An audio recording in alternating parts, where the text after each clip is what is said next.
I hear endless excuses about why you can't transition. And yes, they are excuses. At the time, people will think they are reasons, but I will tell you right now, they are excuses. I have listed the most common excuses I hear, and this is what I have to say about them. The most common excuse I hear is, I won't make a pretty woman, or I won't make a passable woman.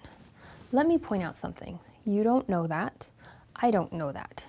Neither of us can predict the future. You have not been on estrogen and been through a full puberty to know what you will look like.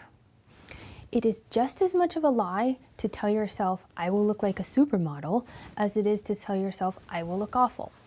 If you are honest with yourself, the truth is, you don't know how you will look. Do not tell yourself you will look bad. Acknowledge these thoughts as a fear and replace it with a totally different statement. I don't know what I will look like after being on hormones for 1 year, 2 years, or even 5 years. Because guess what? Puberty can last up to 7 years for some people, which means you will change and change and change and become more and more as yourself. And you don't know what you're going to look like in 7 years of hormones. So, if you don't know what you look like, why will you automatically conclude the most negative outcome? It only hurts you to say this to yourself. Again, instead say, I do not know what I will look like. I'm too old to transition. What is too old? When is anyone too old to become themselves and live authentically? I have a 14-year-old trans man and a 14-year-old trans woman who I am working with right now, and both wish they had started sooner. Differentiate between the preference to have started sooner with it being too late to start at all. I have people who have started after they retired and when they have had grandchildren. I have worked with a woman as old as 70, but even older than her is not too old to transition. Show me the rule where it says that someone is too old to start being themselves, that someone is too old to transition. Transitioning is hard, so some people take longer to get started, and that is absolutely okay. You start when you are ready. Again, I just want to say that I don't think it is ever too late to begin being yourself. Your age, whatever it may be, is not a reason to not transition. It's an excuse. I'm losing my hair, or I have a bald spot on my head, or my hairline is receding. Let me tell you something. Thank goodness testosterone blockers and hormones are as effective as they are, because your hair is probably going to come back in. I had someone transition at the age of 50, and she had a bald spot on the back of her head, which was this big. After being on hormones and blockers and using over-the-counter hair loss prevention products, that bald spot filled in completely. However, that hair has a slightly different texture, but it is filled in, and it is gradually becoming more and more like the hair on the rest of her head.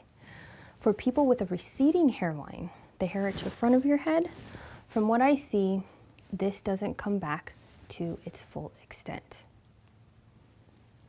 Some comes back, but it's thin and it's fine. However, this doesn't mean you can't get clip-in bangs, which match the hair on your head, or extensions specific to that spot. And there are also hairstyles that can hide your hairline, which you can try. If you are not ready to transition, start anti-androgens to slow down your hair loss. Again, loss of hair on your head is not a reason to not transition. It's an excuse. I'm too tall. I have a female who was, prior to starting testosterone blockers and hormones, 6'7" tall or 200 centimeters tall. I am not making this up. She is now under 6'5" or 195 centimeters. I have yet to meet anyone who transitions from male to female who does not shrink in height. In addition, if you are shorter than her, and you probably are, then you are not too tall to transition. I have many girls who are very tall And prior to transitioning, they tell me that they notice all these shorter women around them. But after they are full-time living as themselves publicly, they notice other tall women like them. They were always there, but never noticed them. Some women are tall, and you may be one of them. And oh, by the way, the woman who I told you about, who is that tall, she wears high heels and she looks so good in them. So don't allow your height to stop you from transitioning or wearing what you want to wear.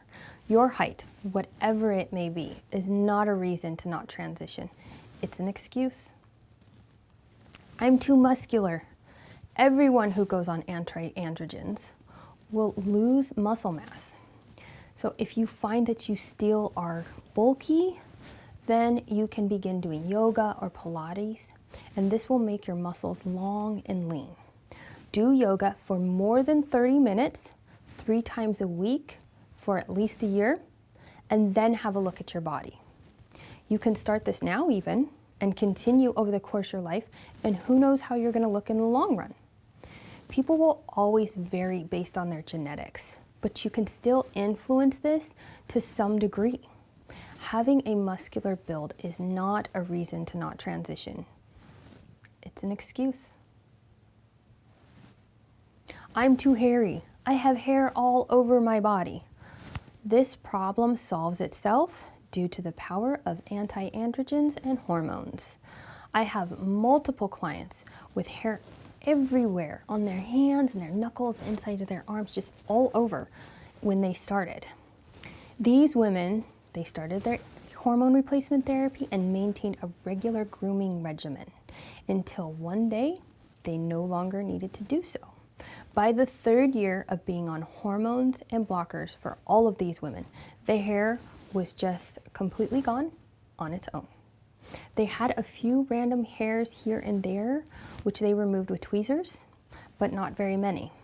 So having body hair, even a lot of it, is not a reason to not transition. It's an excuse. Over and over, I have clients start out saying that they can't transition due to some aspect of their appearance. They are worried about what they will look like and fear they won't look right on the other side. I have to tell you what these same women say when they are on the other side. They say they are happier and they don't care about what other people think, at least not as much as they did prior to their transition. The goal of your transition should not be about becoming some sort of beauty queen. At the same time that I want to recognize people who have dysphoria and they need to remedy it, and therefore their appearance must change. We have a beauty-oriented society, and I do not want to endorse cisnormative images. These are the worries which are presented to me, which is why I covered them. I want to give you something else to consider.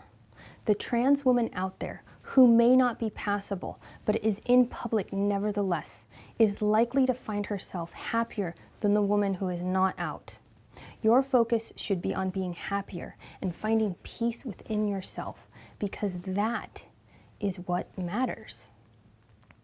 Remember, anytime you find yourself worrying about your appearance, remind yourself that you don't know what you will look like. I hope you can recognize where you are making excuses to avoid your transition.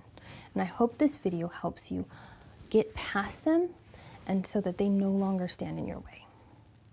If you found this video helpful, then please remember to like, share, subscribe, and if you can afford to do so, make a donation to my student loans, which exceed $100,000. Thank you.